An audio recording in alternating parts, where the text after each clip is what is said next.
Governor ചാൻസലറായ ഗവർണർക്ക് തിരിച്ചടിയും വന്നിരിക്കുന്നു. താൽക്കാലിക വൈസ് ചാൻസലറെ നിയമിച്ച നടപടി നിയമപരമല്ല എന്ന ഹൈക്കോടതിയുടെ സിംഗിൾ ബെഞ്ച് ഉത്തരവിനെതിരെ ചാൻസലറായ ഗവർണർ നൽകിയ അപ്പീലിൽ ഡിവിഷൻ ബെഞ്ച് തള്ളിയിരിക്കുന്നു. അങ്ങനെ ഗവർണറുടെ നീക്കത്തിനേറ്റ ഒരു തിരിച്ചടിയായി ഇത് നമുക്ക് കാണാം. സംസ്ഥാന സർക്കാർ നൽകുന്ന പാനലിൽ നിന്ന് വേണം നിയമനം എന്നാണ് ഹൈക്കോടതിയുടെ സിംഗിൾ ബെഞ്ചിന്റെ ഉത്തരവ് വന്നിരുന്നത്. അതിനെ ചോദ്യം ചെയ്തുകൊണ്ടാണ് ഗവർണർ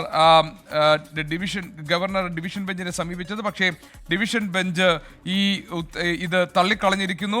2024 നവംബർ മാസത്തിലാണ് ഗവർണറായിരുന്ന ആരിഫ് മുഹമ്മദ് ഖാൻ സാങ്കേതിക സർവകലാശാലയുടെ വൈസ് ചാൻസലറായി ഡോക്ടർ കെ ശിവപ്രസാദിനെയും ഡിജിറ്റൽ സർവകലാശാലയുടെ വൈസ് ചാൻസലറായി ഡോക്ടർ സിസ തോമസിനെയും നിയമിച്ചത്. ഈ രണ്ട് നിയമനവും സർക്കാർ നൽകിയിരുന്ന പാനലിൽ നിന്ന് പുറത്താണ് നടത്തിയത്.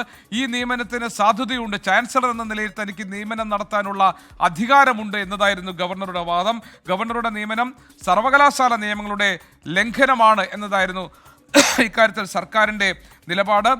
ഇത് താൽക്കാലിക വിസിമാരുടെ കാലാവധി നാളെ അവസാനിപ്പിക്കും എന്നതുകൊണ്ട് ഇവരെ മാറ്റി നിർത്തുന്ന പരിഗണിക്കുന്നില്ല എന്നൊക്കെ കോടതി പറഞ്ഞിട്ടുണ്ട്. ഏതായാലും സിംഗിൾ ബെഞ്ച് ഈ കാര്യത്തിൽ വ്യക്തമായ ഉത്തരവ് നൽകിയതാണ്. പക്ഷേ സിംഗിൾ ബെഞ്ച് ഉത്തരവിനെ ചോദ്യം ചെയ്തുകൊണ്ടാണ് ഗവർണർ ഹൈക്കോടതി ഡിവിഷൻ ബെഞ്ചിനെ സമീപിച്ചത്. ഡിവിഷൻ ബെഞ്ച് ഗവർണറുടെ ആവശ്യം തള്ളിയിരിക്കുന്നു.